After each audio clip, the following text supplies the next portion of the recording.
Comme tu l'as très bien dit, tes projets en gros ne réussiront pas, mais qui va calculer de toute façon c'est pas assez bien, c'est pas assez parfait. Tu tombes dans la procrastination de tes projets aussi parce que tu dis c'est pas assez bien, c'est pas assez parfait. Là où tu vois d'autres personnes commencer petit, toi tu te dis c'est trop bien pour eux, mais quand toi tu commences à faire ton projet, faire ton business, etc., tu te dis non, il faut d'abord que je fasse ça. Ah, mais pour faire ça, il me faut le site web. Ah, mais du coup, non, non. Et au final, ça sort jamais parce que tu attends en fait que tout soit parfait.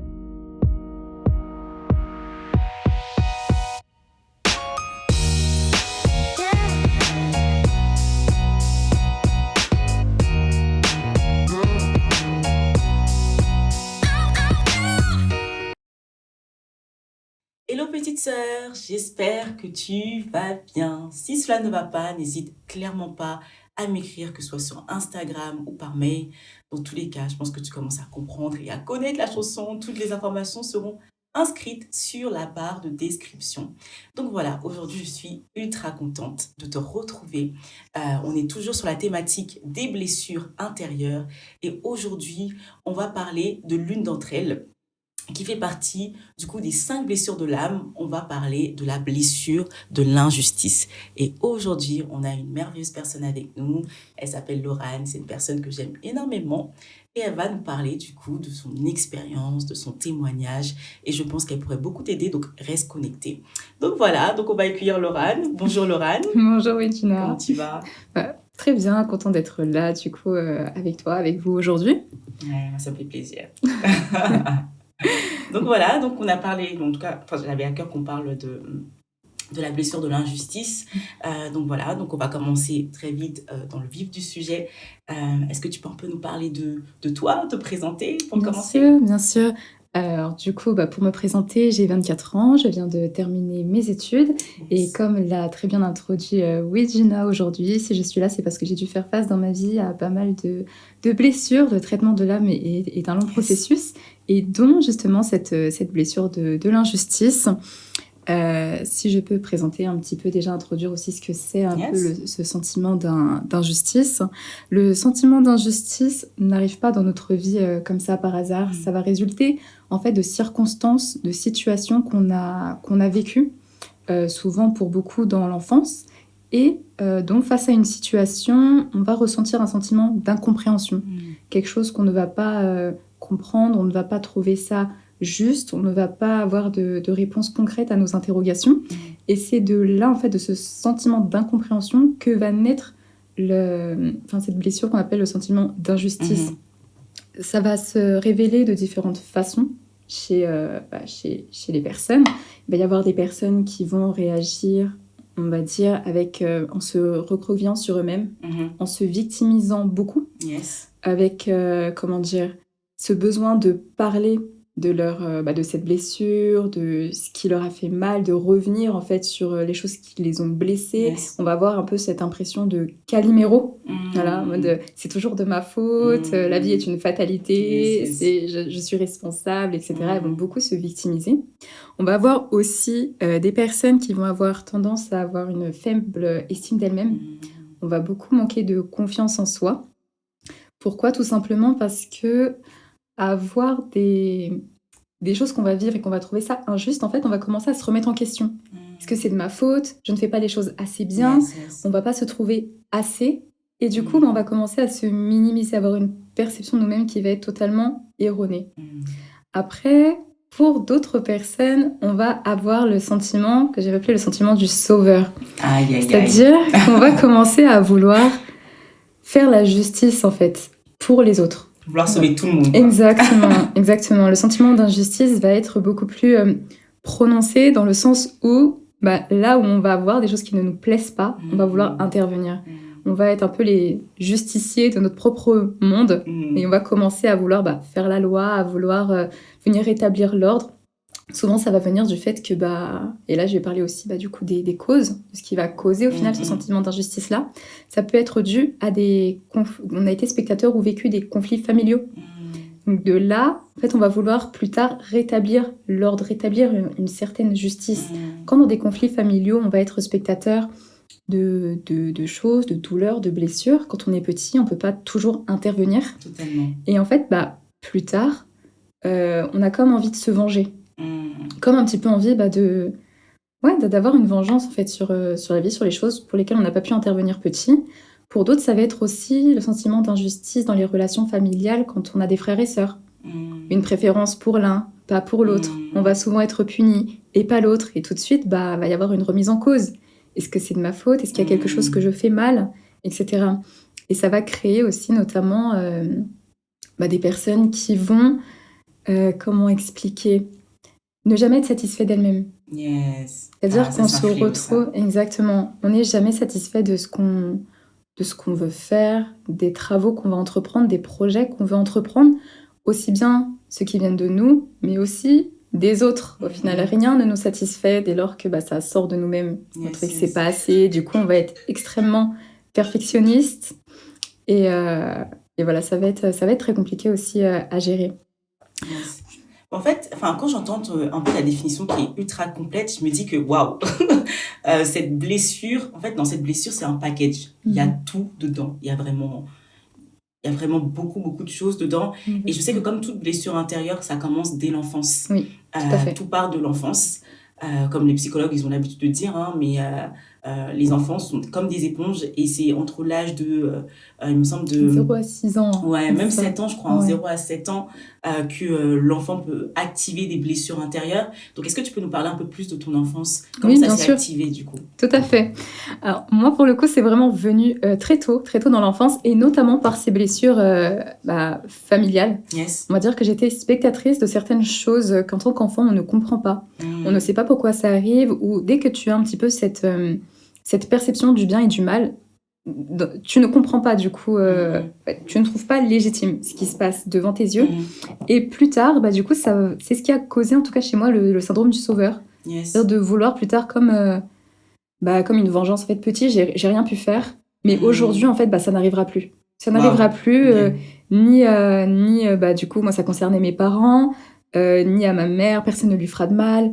Autour de moi, quelqu'un qui va être plus faible, plus fragile, vulnérable, qui va pas pouvoir parler, je vais m'imposer, en fait, comme défenseur de ces personnes-là. En fait, c'était dû à quoi? Est-ce que c'était parce que, par exemple, tu avais un parent qui était plus strict, plus autoritaire, etc.? Tout à fait, tout à fait. Moi, du coup, c'était mon père qui avait cette posture-là, on va dire, d'autorité à la maison.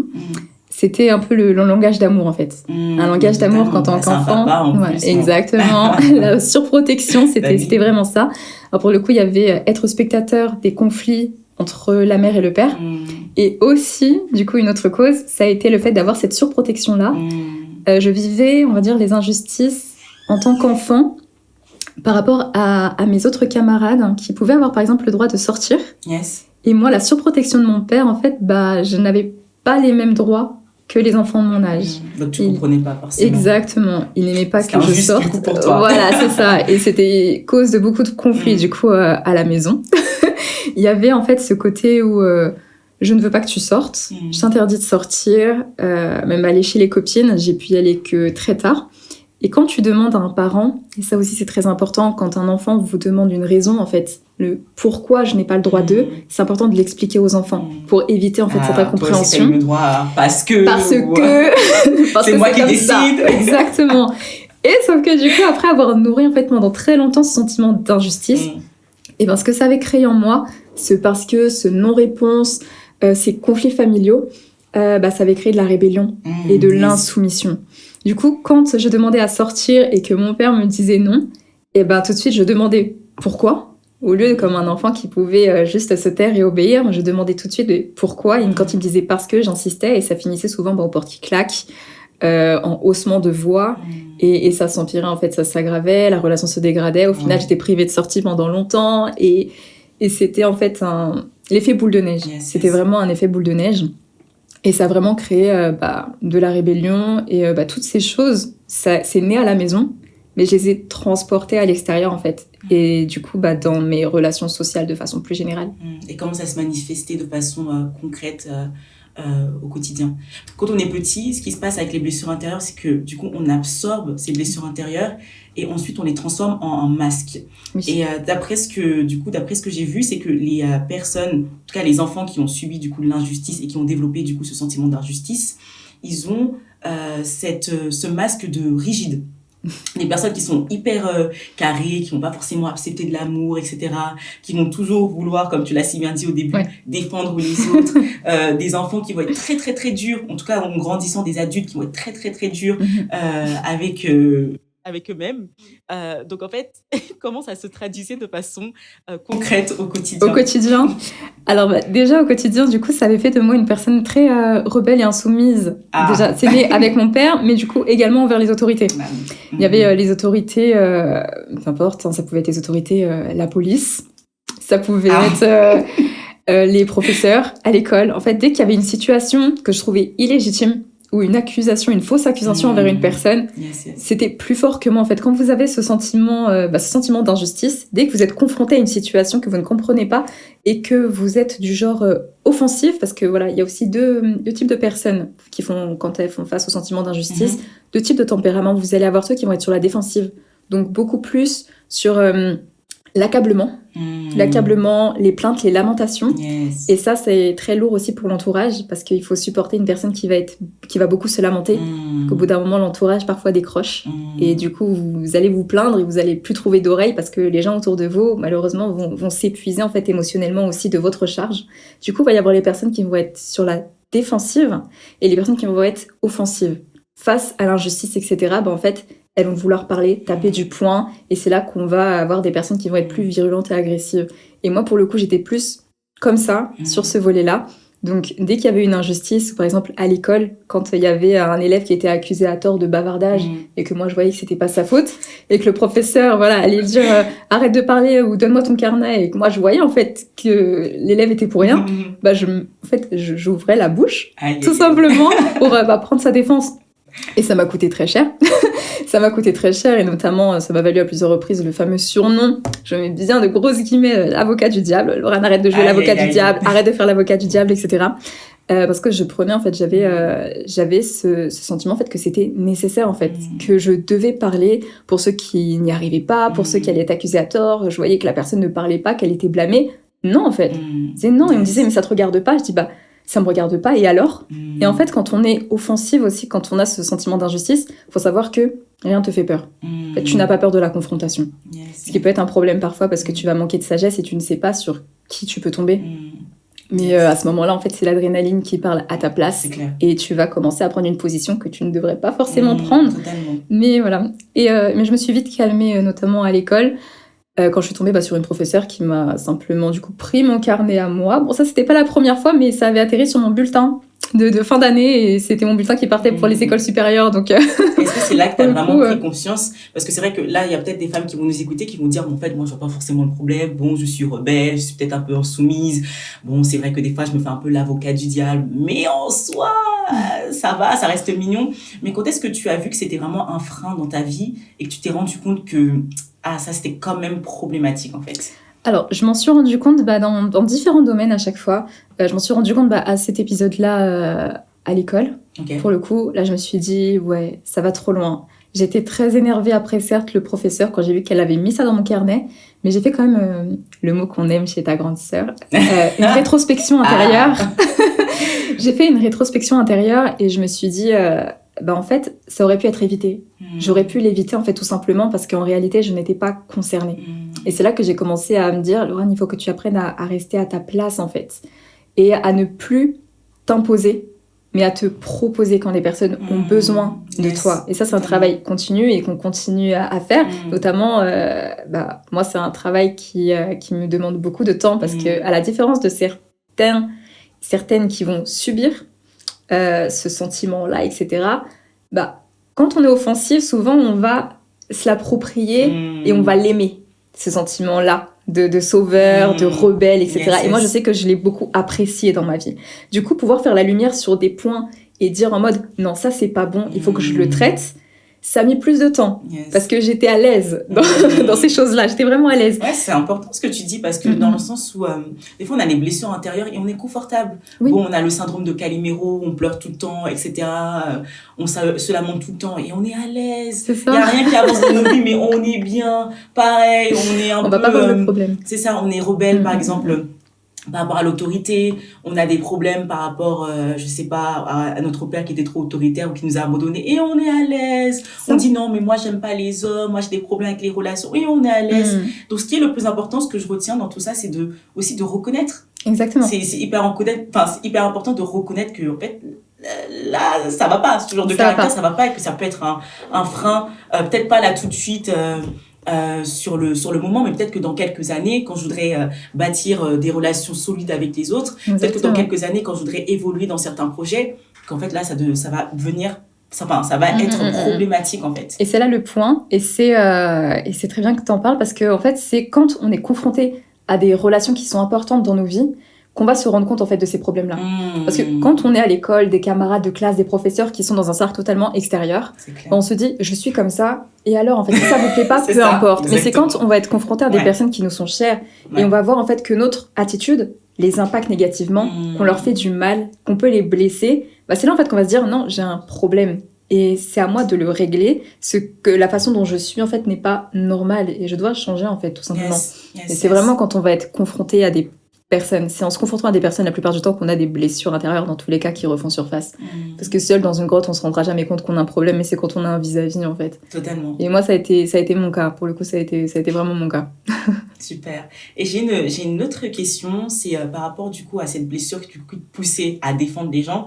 Bon, en fait concrètement, qu'est-ce que tu ressentais quand tu les défendais, etc. Qu'est-ce que tu ressentais à l'intérieur de toi?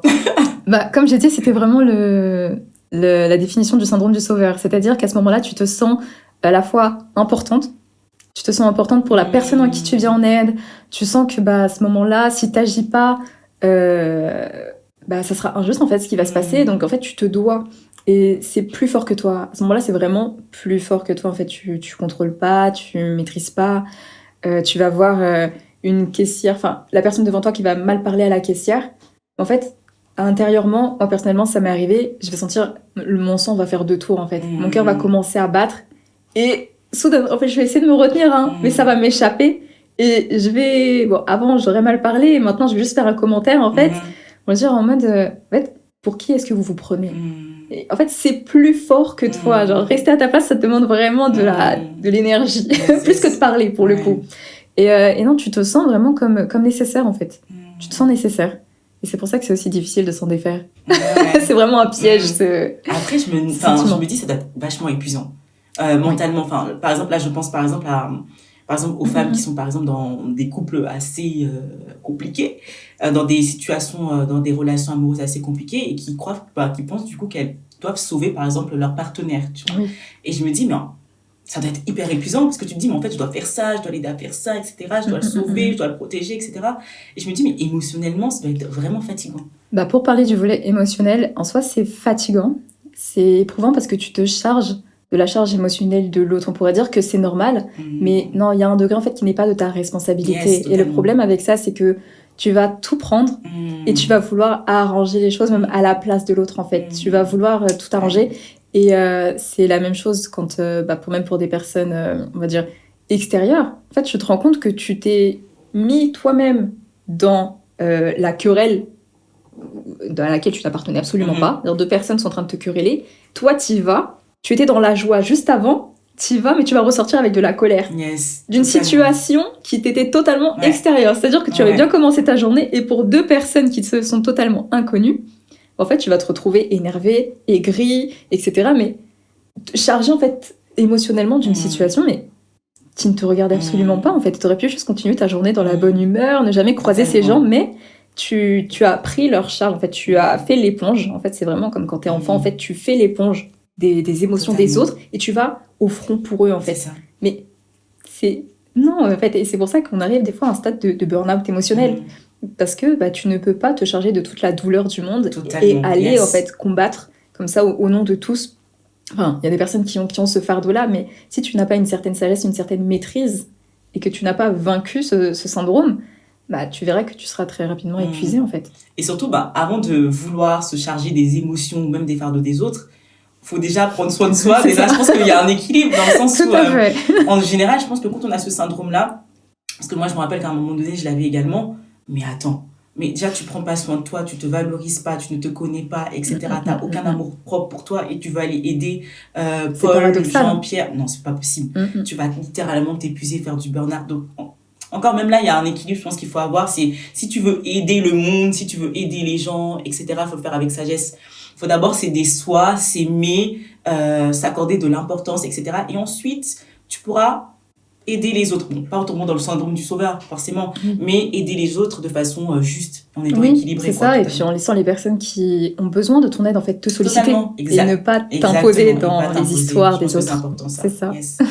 Et j'ai encore une autre question pour toi, c'est comment tu as fait pour faire face, du coup, à ce sentiment d'injustice? Alors, comment tu as fait pour l'affronter et pour t'en défaire? Alors, pour l'affronter, ça a été vraiment progressif. La restauration demande parfois du temps. Il y a encore des facettes, des fois tu te rends compte, ah mais ça aussi en fait, c'est du sentiment d'injustice, ah mais ça aussi en fait, et ça vient non, c'est important de le dire, parce que les blessures, ça se fait pas... C'est pas d'un coup. C'est du jour au lendemain. Exactement. Mais je me rappelle en tout cas un moment où je me suis rendu compte, on va dire, enfin le plus gros moment de ma vie en tout cas, où je l'ai vraiment décelé, c'était par rapport à ma relation avec mon père. J'étais à ce moment-là, j'avais été privée de sortie à nouveau. Et en fait, au lieu de réagir de façon virulente ou avec insoumission, rébellion, etc., quand je lui ai demandé pourquoi en fait est-ce que j'étais privée de sortie, j'ai senti au-dedans de moi qu'à ce moment-là, en fait, ma réaction devait être différente.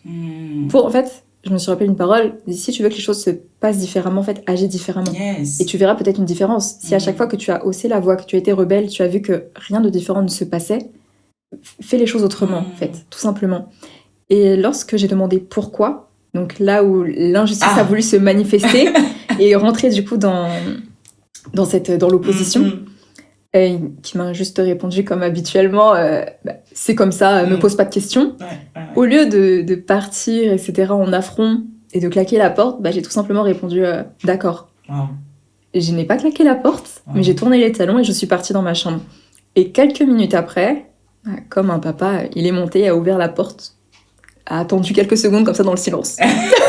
C'est les parents quand tu rentres, ils vous regardent. Il m'a regardé en regardant en mode... Je me suis mise en pause, je l'ai regardé, on s'est regardé, et il m'a dit allez, c'est bon, sors. Waouh. Et à ce moment-là, il a été touché. Je me suis dit waouh. Je me dis c'est ça ce que ça fait parfois en fait, de ne pas chercher absolument à vouloir des réponses là où on n'en trouvera pas. Yes. Il y a certaines choses dans votre vie, certaines choses que vos parents feront, que vous vivrez, des circonstances totalement extérieures qui se produiront et vous n'aurez pas toujours toutes les réponses. Yes. Vous n'obtiendrez pas les réponses que vous souhaitez. Vous n'obtiendrez rien du tout d'ailleurs. Mais vous devez l'accepter en fait. Totalement. Et accepter le fait que parfois on n'a pas toutes les réponses, ou en tout cas pas maintenant, vous libère d'un poids parce que vous allez arrêter de vous faire justicier, vous allez arrêter de vous improviser enquêteur. Oui, mais pourquoi est-ce qu'il a fait ça? Mais pourquoi est-ce qu'elle a fait ça? Mais c'est injuste, et trimballer en fait ces questionnements toute votre vie. Par exemple, imaginez que vous êtes dans une relation, vous allez jamais comprendre, mais pourquoi est-ce qu'il m'a fait ça? La relation s'est terminée, mais en fait des années plus tard, comme vous n'aurez pas eu cette réponse, vous serez toujours en train de vous remettre en question. Mais pourquoi est-ce qu'il avait fait ça? Est-ce que c'était de ma faute? Mais peut-être que j'étais pas assez comme ça. Et du coup, vous allez vous minimiser, vous allez vous diminuer parce que dans le passé, il y a une réponse à laquelle vous avez jamais eu de... Enfin, une question à laquelle, c'est ça, vous avez jamais eu de réponse en fait. Impossible d'avancer. Et quand vous allez vous mettre dans une autre relation, au final, vous allez reproduire ces choses-là parce que cette question-là, vous avez décidé de vous y cramponner en mode non, j'ai jamais eu de réponse, je sais pas pourquoi il avait agi comme ça, donc ça se trouve c'est moi le problème. Alors que parfois, il y a des choses qui se passent. Yes. Il n'y a pas de réponse, en fait. Vous n'aurez jamais de réponse. Wow. Et c'est quand c'est là, en fait, quand je lui ai dit pourquoi et qu'il m'a dit parce que, et que je me suis dit, ok, que je me suis résolue au fait que j'aurais pas la réponse que je veux, et dans tous les cas, je connaissais la réponse, mais l'affront, c'est là que j'ai vu qu'en fait, c'était pas nécessaire, que j'en avais pas besoin. J'en avais vraiment pas besoin. Yes. Et c'est là que je me suis dit, ça marche. Ça marche, se libérer de ça, ça marche. Waouh. J'ai également une autre question, parce que je sais que les personnes qui ont cette blessure intérieure, ce sentiment d'injustice, sont des personnes qui sont extrêmement dures avec elles-mêmes. Comme on dit, comme c'est de la justice, sont des personnes en fait qui sont conscients du coup de ce qui est bien, de ce qui est mal, et sont des personnes qui vont s'imposer certaines disciplines. Et lorsqu'elles n'arrivent pas forcément à faire quelque chose, à faire avancer un projet, Alors là, culpabilité, On vous a ouais, je perdu. suis nulle, ouais, je ne sers à rien, etc. En fait, c'est très compliqué pour ces personnes même d'évoluer, même de se lancer dans des projets, parce qu'elles sont tout le temps en train de se juger, elles entendent tout le temps des voix négatives qui leur disent, mais en fait, dans tous les cas, ça sert à rien. Ça sert à rien. Sur un projet, Tu vas personne va calculer échouer. ton projet, voilà, Aïe. tu vas échouer, etc. Et toi, comment t'as fait pour être moins dur avec toi-même? Parce que du coup, je sais que, du coup, En plein dedans. voilà, En plein dedans, les 2 pieds dedans. t'as été confrontée à Exactement. ça. Et comment t'as fait pour également accepter tes erreurs? Parce que ce qui est compliqué, c'est aussi d'accepter ces erreurs. Par exemple, moi, je me rappelle que moi, du coup, j'ai des listes de valeurs. Et quand j'arrive pas à atteindre certaines choses, bon, là, ça s'est calmé, mais je sais qu'il y a une époque où je me flagellais, quoi. En gros, t'as fait ça, ok. Voilà ce que tu mérites, voilà ce que tu dois faire, etc. Wow. Tu dois te mettre en... Enfin, c'était littéralement des punitions que je m'imposais. Mais du coup, comment on fait pour sortir de ça? Ok. Bah, alors, j'en parlerai pas d'un passé très lointain.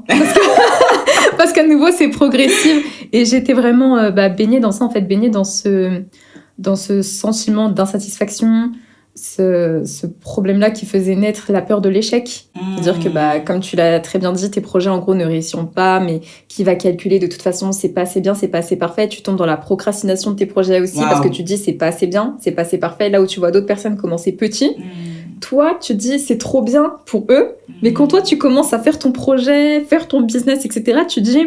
Non, il faut d'abord que je fasse ça. Ah, mais pour faire ça, il me faut le site web. Ah, mais du coup, non. Et au final, ça sort jamais parce que tu attends, en fait, que tout soit parfait, que tout soit ouvert. Et même à ce moment-là, le moment de te lancer, en fait, c'est une épreuve qui est très compliquée parce que, oui, t'es dur avec toi-même et tu n'acceptes pas que toi aussi, tu puisses échouer comme tout le monde.